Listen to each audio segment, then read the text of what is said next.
Welcome back. We are in module 4 and today we will have the fifth and the last lecture of this module. So, in this module so far we have discussed about language socialization, cases of language identity as to how language and identity go hand in hand, language attitudes and various such similar things, and we have looked at various theories and stuff. So, today we will look at some case studies, as we had previously said that the end last lecture will be about case studies. So, some case studies we will be able to show you on each of these domains. So, identity, attitude and also language socialization. So, we will start with this matched guys technique. This we have talked about before as well. We mentioned about this study, how they this is one of the older studies 1960s to find out about the attitude towards various languages. So, we thought it will be a good idea to discuss it in slightly more detail. So, here we go. So, matched guys technique, this was developed by Lambert and Howard Giles way back in 1960s. The idea was to study attitude towards English versus French in Quebec. If you are familiar with the linguistic scenario in Canada, the English and the French, the relationship between them. So, in order to understand to have a deeper understanding about the attitude of one language speaker towards the other group, this study was created. So, it was in set in Quebec, Montreal during the Quiet Revolution. So, the idea was to check the French speakers. So, now the French speakers were the linguistic majority, but they lacked political and economic power. On the other hand, the English group, though they were minority in terms of number, but they had the economic and the political dominance. So, that was the scenario within which this study is placed. Now, this technique was called matched guys technique. So, the same bilingual speakers recorded identical passages in both the languages, in English and in French. And this, so basically this was, there were like two guys, two different persona that the speaker was taking up. So, the same speaker, same person who spoke both the languages recorded the passage in both the languages. So, in one case he was speaking in French, in another he was speaking in, he or she speaking in English. So, as a result of which they had the the persona of the French or the English person. Now, listeners, the actual experiment had listeners, they were both English and French. They heard the guises in random order. So, either they heard the French version or they heard the English version in no particular order, completely randomized order. And based on what they heard, they had to rate the speakers on personality traits. Remember, we talked about personality traits with respect to a language, how that the idea was proposed. So, same thing they did here. So, based on what they heard, they had to rate the speakers on the personality traits, that is kindness, dependability, religiosity, employability, friendship potential and so on and so forth. There are various kinds of personality traits covering all kinds of different domains. So, the purpose to do behind doing this was to eliminate bias from non-linguistic features. So, appearance and personality, and focus solely on the reactions to language, because the other person is not visible. They were listening to the passages that was read by the other person. So, the person, how he looks and what is his personality, all of this could also could have, if there was a visual, if they could see them in front of them, that could have had an impact. So, in order to avoid that, they played the only the audio. So, that the reaction that you get is primarily on the basis of the language. Now, what did they find out? The English listeners, they rated English guises that is persona as higher across all characteristics, and rated the French guys lower on all characteristics. Very simple. one sided sort of a judgment that English listeners, because English, remember English was the dominant group, even though they were in terms of number the minority, but economically and politically more powerful. So, when they heard the English English read speech, that is when they judged them on the higher side, positively on all characteristics, and French negatively on all characteristics. On the other hand, the French listeners, they rated English guys as higher on traits tied to overt prestige like power, dependability, employability and so on. So, all the social characteristics, those traits which are directly connected to power, they rated the English guys higher on that. At the same time, they rated the French guys higher on traits tied to covert prestige. Remember we talked about overt and covert prestige, that sometimes when you know that your language is not powerful, even then you do take pride in that. So, that is something called covert prestige. So, that is what exactly what is happening. So, things that are connected to overt prestige, there they had a higher rating for the English, but when it is about covert prestige, those particular particular traits that are part of covert prestige, there they rated the French guys as higher. So, religiosity, solidarity, friendship, so on and so forth. So, the conclusion that the researchers drew from these was language carry status associations, and this is one of the older studies. So, we have come a long way from there, but the idea was quite interesting for the time and the technique as well. So, while English indexed overt prestige, French indexed covert prestige. Similarly, there are some other studies that have been carried out in across the world of course, but we have also included a few Indian studies. So, this is one recent study on Indian language attitude in India. So, the idea was to look at the language attitude of multilingual students, Indian students towards English and their mother tongue. Now, in India you know English is a very powerful language in terms of upward social mobility, in terms of education, job prospects and prestige, overt prestige. So, this on this background this study was placed.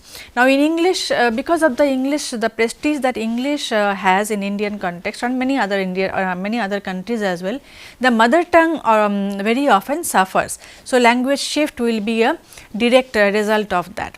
So, sometimes the covert prestige for mother tongue works, sometimes it does not work and so on. So, this study wanted to find out. So, they looked at students from various Indian urban and rural areas in India. What they found, the key findings are these. Of course, it is a very interesting study, you can look up the papers. The English is strongly preferred in urban middle class areas for its association with education, career opportunities and global connectivity, it is expected. The mother tongue however remains central in rural and semi-urban areas for cultural identity, familial relationships and local communication. So, covert prestige. So, in this case, in this particular study, this is a very recent study 2025 and the authors found out that in India also in certain cases some of these groups urban, rural, semi-urban, there they found that English is of course connected to the overt prestige, but primarily in the urban areas, urban and semi-urban areas, but rural and say and around it is always the mother tongue which has the covert prestige. So, students, families and communities experience challenges balancing English acquisition with mother tongue retention. Media, language policies and digital communication play important role, family also in shaping bilingual proficiency and attitude. So, it is not only the society, that is the outside society, even the family plays a very important role depending on the way the kind of outlook you want the next generation to have. So, this paper explores all of those ideas and also government initiative like the 3 language formula has also been looked at as to how government policies in India. We have 3 language, we used to have 3 language formula. Of course, mother tongue education and maintenance of mother tongue has always been encouraged, and thereby the government tries to give a helping hand towards balancing out the situation. So, the conclusion, the authors conclude that English, although it is essential for socio economic mobility, it does not replace the mother tongue. It is vital. So, mother tongue is vital for cultural identity and emotional health. This is, you see, this is 2025 study, and the previous one that we looked at goes back to 1960s. So, even across time certain things remain kind of constant. So, when it comes to your mother tongue, it is a reliable tool, it is a reliable part of your cultural identity and hence part of covert prestige, and typically if the number is good enough, the language will be maintained.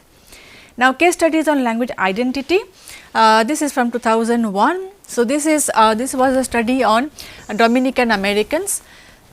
So, this study examines language use and identity negotiation among second generation Dominican Americans, a group characterized by Hispanic, African descent and American identity. This is a very complex kind of a group where you have there is this mixture of different identities, and how the group, how the community balances or negotiates their different identities is what the study looked at.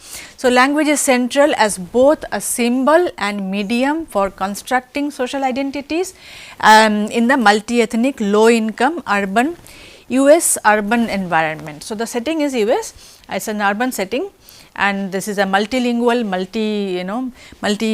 kind of a multicultural identity. So, they have a very unique kind of a challenge where they have to negotiate between racial and ethnic categories, especially resisting the US binary of black and white racial classification. In US, of course, we have talked about African Americans and their language and how language is used as a marker of identity and so on. Now, here this community is not, does not fall within the very clear binary of black or white American. So, this is why this study is particularly interesting. The focus group also was very interesting, very young participants, 16-18 years. So, what they found out was the Dominican Americans deploy a multivariate linguistic repertoire. So, they speak multiple languages, Dominican Spanish, that is one, which takes them to their Hispanic identity. Then they have standard English, which is American English, and they also speak vernacular English. We have talked about vernacular English before, African American vernacular English, also sometimes called Ebonics. So, they and some hybrid forms as well. So, 3 distinct varieties as well as some hybrid forms. Now, use of African American vernacular English forms, this reflects solidarity with African Americans and non-white urban youth, as well as resistance to dominant cultural hegemony. So, when they are contrasting themselves with the dominant American, so white urban American identity, when they are contrasting with that, then they use the African American vernacular English. Simultaneously, Dominican Americans assert a distinct Spanish ethno-linguistic identity as well, using Spanish to differentiate themselves from African Americans. So, you see the complexity. So, when they want to position themselves alongside the Hispanics, they speak Spanish. When they want to contrast with the dominant white, they speak the African American vernacular English, siding with the African Americans, but Spanish is used to contrast themselves with the African Americans. So, basically language difference marks the intra-group boundaries such as between US raised Dominicans and recent immigrants as well. Through dialectical and stylistic distinction. So, there are all these different kinds of contrast, white versus non-white, African American versus Hispanic, and even within the group, even intra-group, they have the older and the newer migrants. So, recent immigrants versus older immigrants, that kind of difference is also there. So, in conclusion, Dominican American identities are layered and simultaneously situationally activated through linguistic choices that challenge dominant racial and ethnic categories in the US. So, if you remember, we talked about language being used as an identity marker. Often what happens, it has a two-way purpose. One is to identify with a group, so separating themselves from another out group, and while they are part of one group, they that creates some sort of a solidarity as well. So, solidarity and difference at the same time, that is where language as a tool for identity, as an identity marker, that is how it is played. So, this is one this is a very interesting example of that. So, the linguistic landscape is heteroglossic, reflecting social realities of migration, race, class and cultural resilience. This is how the authors put it. Now, one study on language ideology. So, this is from Dominica, West Indies. Now, this is a study on rural communities in Dominica. This is a Caribbean island with a socio-linguistic tension between English and Patois. Patois we have talked about in other cases also. This is basically a sort of a English based Jamaican English, which probably went through creolization. So, this is historically stigmatized and excluded from formal domains because of its history, because of the way how it came about. So, it coexists with English today, and this is seen as essential for education and social mobility, but for a long time it was not considered a standard variety. It was a Jamaican variety of English, it was a non-standard variety, dialectal variety, and many names were given. So, language ideologies about Patois and English are deeply embedded in the local cultural beliefs. This is common across many groups actually in that area. Social hierarchies and strategies of control within adult child relationships as well. So, discourse analysis reveals how these ideologies influence language practice, language socialization as well as ongoing language shift. So, the main findings from the study was that adults use Patois selectively to assert authority over children, especially when corrective or disciplinary speech requires added force. So, you are taking up that group identity, and within that you are exercising your power over the young. So, when you have to try and discipline children, when you have to teach them some things, the adults typically use Patois in order to keep that boundary, keep that dominance or hierarchy very clear. So, making Patois with heightened social power within family dynamics. So, within family dynamics this becomes very important. English is associated with politeness, formality and the outside world for obvious reasons, because this is the language of education, language of opportunities and so on, while Patois is linked with local identity, solidarity and adult status, but also perceived as low and inferior in broader social context. So, within group it has a particular status, but when you compare it with the main language, dominant English, standard English language, then it is considered kind of inferior. So, children are socialized to prioritize English in formal and public setting, but use Patois in the peer context. So, in group versus out group, again the same kind of difference that you see. Now, this reflects the ideological tension fueling language shift away from Patois, because obviously, when the language does not have the prestige, the dominant status, naturally language shift occurs. So, within that setup, this kind of findings become very interesting. So, though there are revitalization efforts going on, the feelings are actually mixed, because the idea is that this is similar to the finding we discussed in another lecture, where African American vernacular English, when it was proposed as a medium of education in the schools, there was a lot of resistance from the group themselves, because they thought that the authorities are stopping them from using the standard language, the formal English, the proper English and so on. Same kind of resistance is also found in this group as well, because they think if revitalization of Patois will take them farther from the standard language. So, as a result of which future opportunities might be compromised. Now, some studies on language socialization. One interesting study was carried out on the Basotho children. Now, this is set up in near South Africa. This is a small country, very small country. It's tiny country surrounded, almost surrounded by South Africa. The country is called, the place is called Lesotho, and the language is called Sesotho, and the people call themselves Bosotho. So, it is easy to get confused, but that is why I am just underlining all of them. So, the country name, the language name and the people's name are slightly different. The first, probably it is a prefix that denotes what we are talking about. The interesting part of this group is that many of them they work, the men, many of the men of this community, they work, they have, because this is a tiny country, not much of opportunities are also there. So, many of them live in South Africa, they work in the mines in South Africa, and but children live in the, children are left in the their own country, the home country in Lesotho, and there they are taken up, then taken care of, they are brought up by the mothers as well as the larger family, the grandparents and other relatives also chip in. So, this is the background within which this study was carried out. So, they investigated how Sesotho speaking caregivers use prompting routines to socialize young Basotho children linguistically and socially in linguistically and socially appropriate behavior.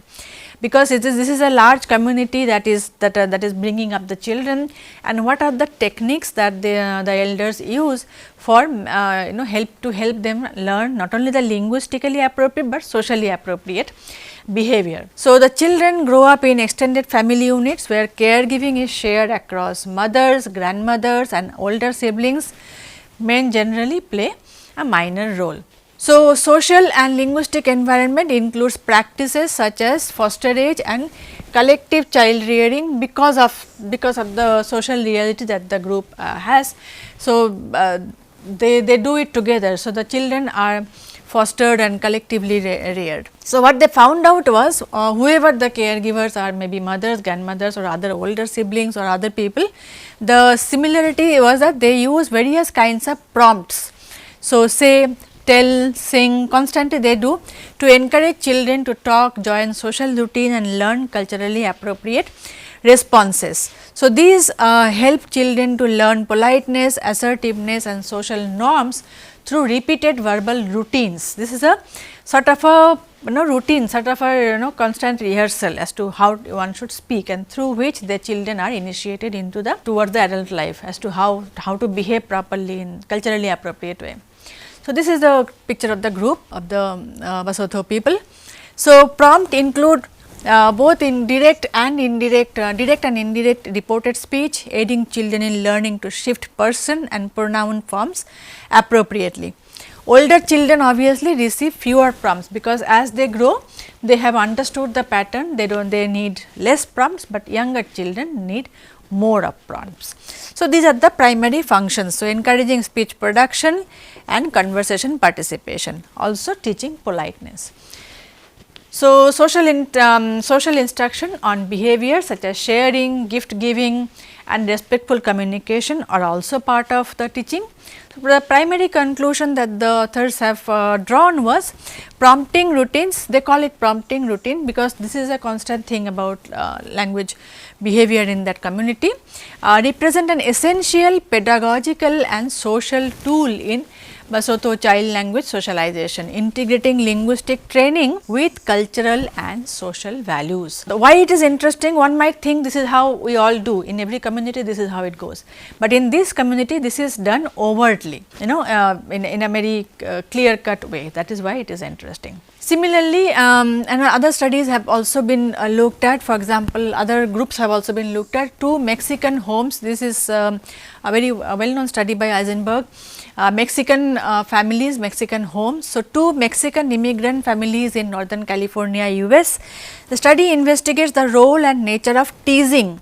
So, in the previous group we looked at prompting as a method. Here we are looking at teasing in the verbal interaction between adults and young children in 2 monolingual Spanish speaking Mexicano families.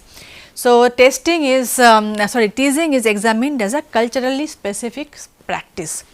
What they found out was there are various functions of teasing, and the way it is used are also slightly different between different people. So, the functions where it serves to create a playful uncertainty by intentionally stating falsehoods that the child may initially believe, but ultimately recognizes as jokes. So, you tease them, give them a wrong impression, child tends to believe it and eventually they learn. So, basically giving options about what all are not and what is. Very interesting way of teaching language and social realities and so on. So, two primary adult intentions, basically social control, that is correcting or guiding behavior subtly, and amusement. Amusement, sharing fun is of course part of any household behavior which among the adults and children, but through that the main idea here is to exercise social control as well as correcting and guiding behavior to the children. So, testing styles slightly differ between male and female relatives. So, mothers focus on emotional threats and relational teasing, withholding love, and uncles tend to tease about physical appearance or threaten bodily harm in a playful context. So, there is a very subtle difference between how the men and women differ in their teasing style. So, while the mothers typically look at the emotional aspect, the men, fathers or uncles, they use the physical aspect. So, they use these to create alignments and alliances, facilitating social bonds or subtly enforcing social norms.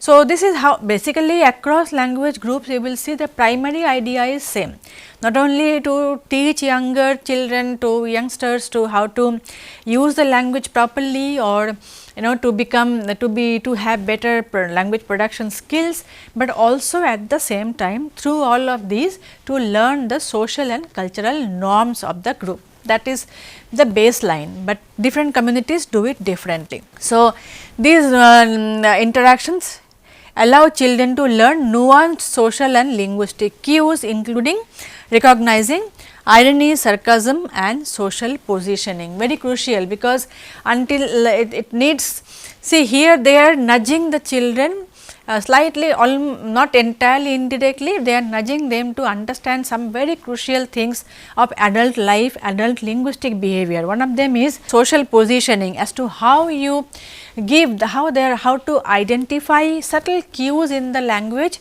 in the speech about what the hierarchy in the social scenario or how to position oneself and so on. That is, we have also discussed in elsewhere in the course about elaborate code and restricted code and so on. So, all of these are subtle cues about stating or restating and reiterating your position in the larger social scenario, in larger social setup. So, that is exactly what they found out here as well.